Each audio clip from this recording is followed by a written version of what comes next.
സ്വാതന്ത്ര്യ സന്ദേശ യാത്രയ്ക്ക് ആവേശകരമായ സ്വീകരണം നൽകി Mattukatta grace garden public school.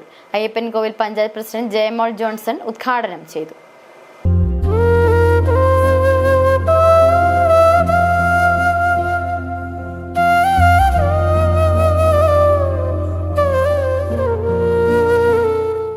August 5 അടിമാലിയിൽ നിന്നും ആരംഭിച്ച പ്രയാണം സ്വാതന്ത്ര്യ സമര സന്ദേശയാത്ര വിവിധ സ്കൂളുകളിൽ സ്വാതന്ത്ര്യ സമര കഥകൾ കുട്ടികൾക്ക് പകർന്നു നൽകിയാണ് യാത്ര തുടർന്നത്.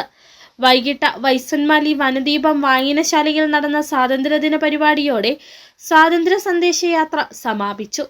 തുടർച്ചയായി 14 വർഷമായി യാത്ര കേരളത്തിലെ വിവിധ സ്കൂളുകളിൽ സ്വാതന്ത്ര്യ സമര ചരിത്രം പുതുതലമുറയ്ക്ക് പകർന്നു നൽകി വരുന്നു. എഴുത്തുകാരനും നടനുമായ സത്യൻ കോനാട്ട്, മുതിർന്ന മാധ്യമപ്രവർത്തകനും കവിയുമായ Antony Muniyara, Murickassery sub inspector KD Maniyan എന്നിവർ പ്രയാണയാത്രയെ അനുഗമിച്ചു.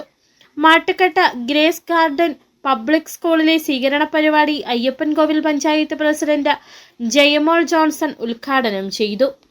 ഇന്ന് നമ്മളായിരിക്കാൻ നമുക്ക് കഴിയുന്നുണ്ടോ എന്നുള്ളത് ഓരോ സ്വാതന്ത്ര്യ ദിന ആഘോഷത്തിലും നമ്മൾ ചിന്തിക്കേണ്ടിയിരിക്കുന്നു.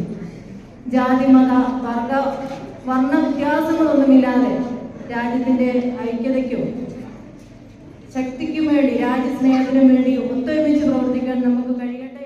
School manager father Anil C. Mathew അധ്യക്ഷനായി. എഴുത്തുകാരനും പരിശീലകനുമായ പ്രയാണം ജാഥ ക്യാപ്റ്റൻ CS റജികുമാർ സ്വാതന്ത്ര്യ സന്ദേശം നൽകി.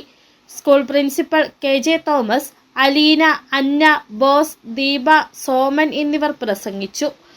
ദേശീയ പതാക ഏന്തിയ കുരുന്നുകൾ, ഭാരതാംബയുടെയും സ്വാതന്ത്ര്യ സമര സേനാനികളുടെയും വേഷങ്ങളിലെത്തിയ കുട്ടികളുടെ അകമ്പടിയോടെ യാത്ര സമ്മേളന നഗരിയിലേക്ക് എത്തി. ശേഷം കുട്ടികളുടെ ഫാൻസി ഡ്രസ് മത്സരവും നടന്നു. City vision, Upputhara.